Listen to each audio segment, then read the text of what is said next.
princípio, havia o Verbo, e o Verbo existia em comunhão com Deus, e o Verbo era divino. Ele estava presente desde o começo, ao lado de Deus. Por meio dele, todas as coisas foram criadas. Sem ele, nada surgiu. Nesse Verbo estava a fonte da vida, e essa vida irradiava como uma luz para toda a humanidade. Estas são as primeiras palavras do Evangelho de João, que se referem a Jesus como o agente primordial da criação antes de sua vinda à Terra. Indubitavelmente, para muitos, a existência de Cristo é uma questão de fé. Não exigimos provas concretas, basta crer. Afinal, Jesus, após sua ressurreição, apareceu aos seus discípulos para dissipar suas dúvidas. Ele também proclamou: "Felizes aqueles que, mesmo sem terem visto, acreditam." No entanto, por mais absurdo que pareça, para algumas pessoas céticas, Jesus Cristo não passa de um mito, um personagem fictício, uma invenção criada por um grupo de supostos discípulos fanáticos para tentar gerar tumulto em uma comunidade que estava sendo oprimida e dominada por um império, e que estava desesperadamente buscando um Messias libertador para os livrar do jugo romano.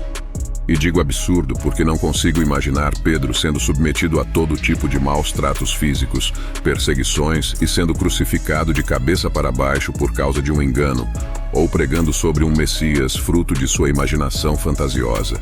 Tampouco consigo conceber que Paulo e muitos outros tenham entregado suas vidas, abandonado tudo, sido perseguidos, torturados e enfrentado mortes horríveis apenas para encobrir um suposto salvador do mundo que nunca existiu. Isso faz algum sentido? Alguns dos meus vídeos receberam comentários como este sobre um personagem cuja existência, aliás, não foi comprovada historicamente, e quanto a chamados evangelhos, nem são confiáveis. Outros dizem que Jesus Cristo não é nada mais do que uma invenção mitológica para criar uma religião falsa, ou que a Bíblia é um livro de fantasias. Bem, vamos apresentar a essas pessoas as provas da existência de Cristo do ponto de vista histórico e científico. Agora, se você é cristão, independentemente da sua religião, este vídeo o ajudará a fortalecer a sua fé.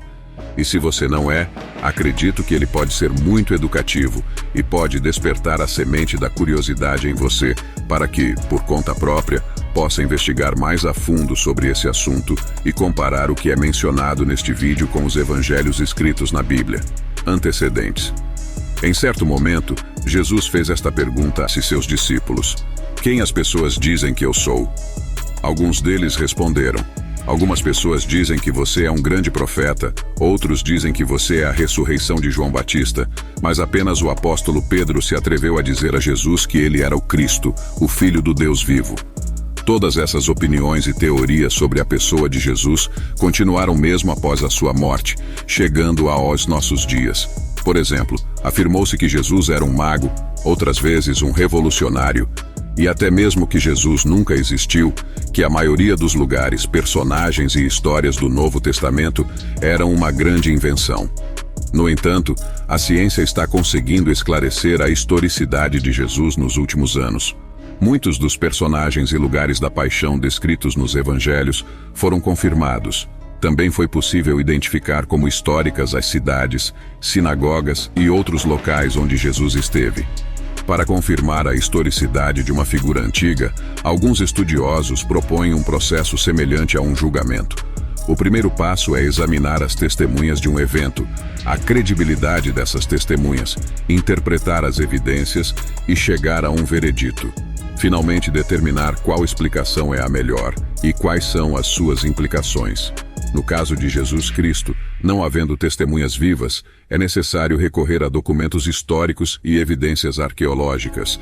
Fundamentalmente, uma das principais fontes sobre sua vida são os 4 evangelhos, Mateus, Marcos, Lucas e João, escritos entre 30 e 70 anos após sua morte. No entanto, também temos literatura escrita pelos cristãos primitivos, que não faz parte do cânon bíblico e que revela o pensamento, a espiritualidade e as ideias que a comunidade primitiva de seguidores de Cristo tinha sobre Jesus. Além disso, existem outras fontes fora da Bíblia e de textos escritos por comunidades cristãs que testemunham a existência de Cristo.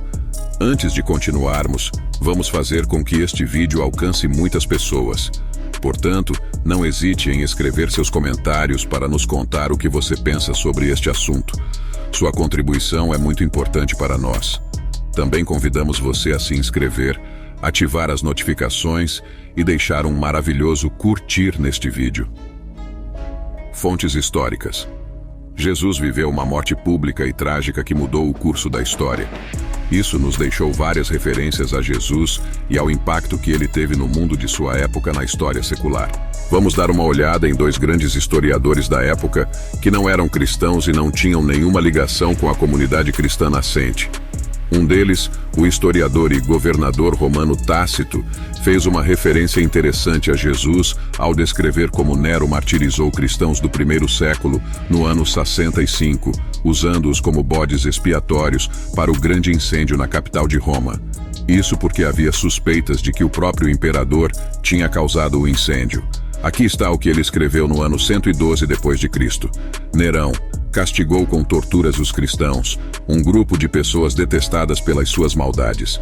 O autor deste nome era Cristo, que durante o governo de Tibério foi condenado à morte pelo procurador Pôncio Pilatos. A execrável superstição, reprimida por um tempo, ressurgiu e não apenas varreu a Judéia de onde originou, mas também chegou até a cidade de Roma.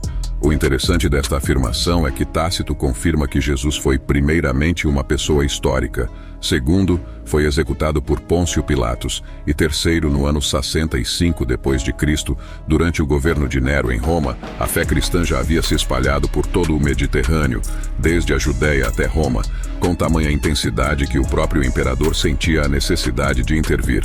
Note também que Cornélio Tácito faz essas declarações como um testemunho hostil e contrário a cristãos, já que ele considerava o movimento que Jesus iniciou como uma superstição perversa.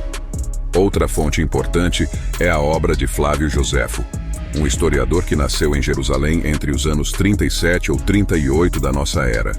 Ele esteve envolvido na revolta judaica de 66 e mais tarde tornou-se cidadão romano. Em 93, ele completou sua obra literária Antiguidades Judaicas. Nessa obra, ele menciona Jesus Cristo no seguinte trecho: naquela época havia um homem sábio, Jesus, se é que podemos chamá-lo de homem, pois ele realizava obras maravilhosas e era um mestre que ensinava a verdade com prazer. Ele atraiu a si muitos judeus e gentios. Ele era o Cristo, e quando, por sugestão dos principais entre nós, Pilatos o condenou à cruz, aqueles que o amavam desde o princípio não o abandonaram, pois ele apareceu vivo para eles no terceiro dia, como os profetas haviam previsto e predito 10.000 coisas maravilhosas sobre ele. E até hoje, a tribo de cristãos, assim chamados a partir dele, não desapareceu. Existem muitos outros escritos não cristãos que mencionam Jesus Cristo, reforçando a evidência de sua existência. Entre eles estão os textos de Plínio, o Jovem, e Suetônio. Enquanto isso, essa é a norma que tenho seguido em relação àqueles que foram trazidos até mim como cristãos. Perguntei a eles mesmos se eram ou não cristãos. Aqueles que confessaram, eu perguntei uma segunda e terceira vez, ameaçando tortura. Ordenei que fossem executados se perseverassem. Eu não duvidava de fato que, independentemente do que confessassem, a pertinácia e a obstinação fechada deveriam ser punidas.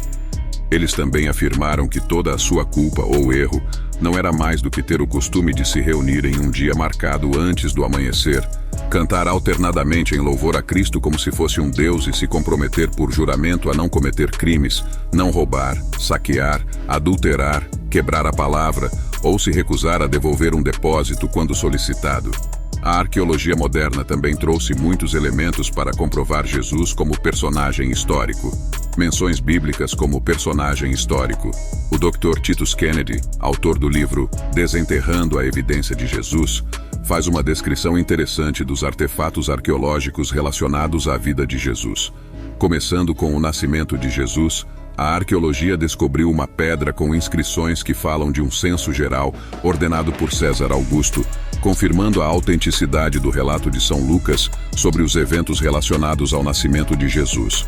Seu nascimento ocorreu durante o reinado de Herodes, o Grande, uma pessoa obcecada pelo poder político, sempre observando seus rivais. Esse zelo o levou a cometer várias atrocidades.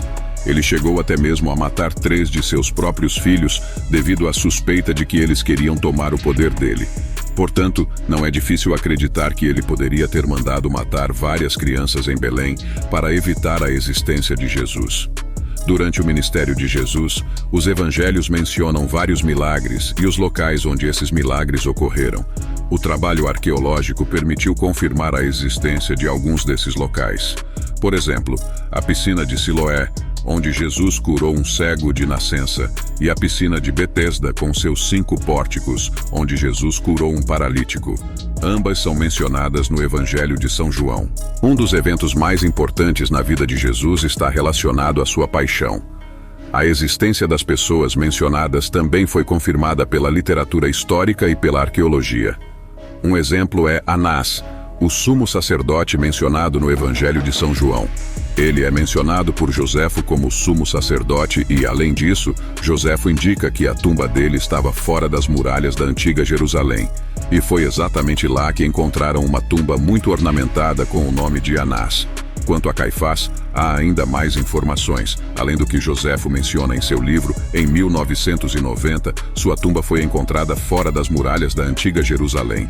Na tumba havia vários ossários, e um dos mais elaborados tinha o nome de José, filho de Caifás. Dentro havia uma moeda do ano 43 de Herodes Agripa. Os ossos encontrados lá eram de um homem com cerca de 67 anos. Quanto à existência de Pôncio Pilatos, além de ser mencionado por Flávio Joséfo e outros, a arqueologia fez uma descoberta importante quando, em 1962, uma equipe italiana estava fazendo escavações no Teatro de Cesareia de Filipe. Lá, eles encontraram uma pedra com uma inscrição em latim que menciona que Pôncio Pilatos dedicou o teatro ao imperador Tibério.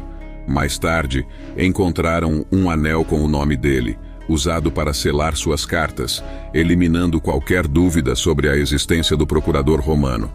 Herodes Antipas, também conhecido como Herodes o Tetrarca, é mencionado na obra de Joséfo e também existem várias moedas com seu nome. A arqueologia também confirmou a existência de várias edificações construídas por ele. Com base em todas essas descobertas e evidências históricas fora da Bíblia, podemos concluir que a morte de Cristo foi um evento conhecido e documentado e que há provas da existência dos personagens envolvidos na paixão de Jesus. Também é evidenciado alguns locais importantes descritos nos evangelhos, onde Jesus realizou milagres e curas. Agora, passemos para a ressurreição de Cristo, que é o pilar central da fé cristã, pois narra a vitória de Jesus sobre a morte e a promessa de ressurreição e vida eterna. Como podemos provar que Jesus ressuscitou? A ressurreição de Cristo.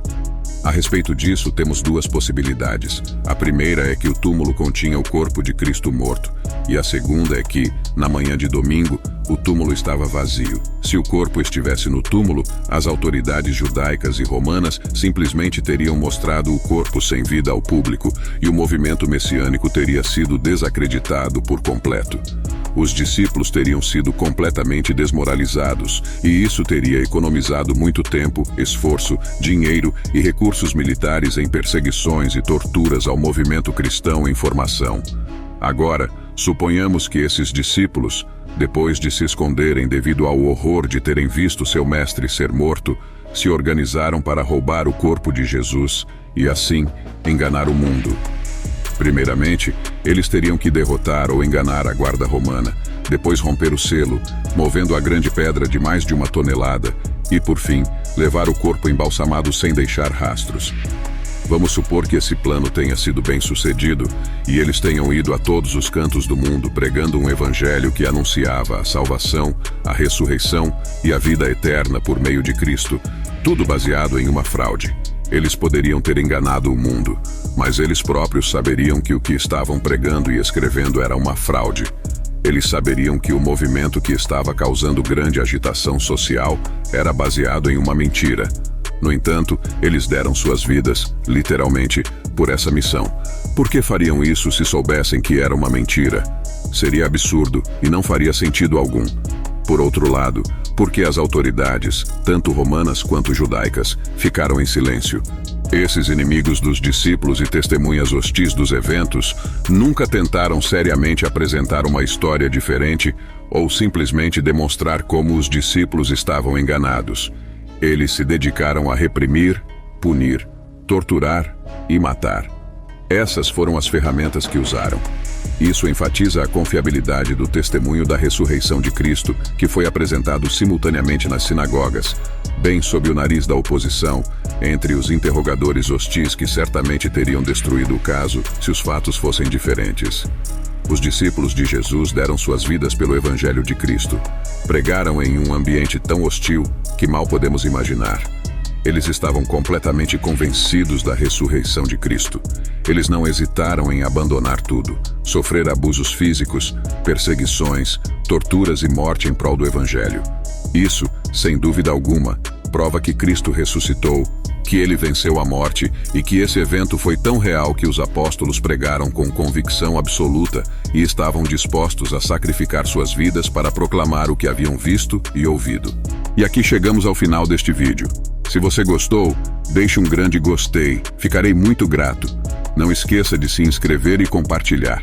Obrigado por assistir ao vídeo, nos vemos na próxima.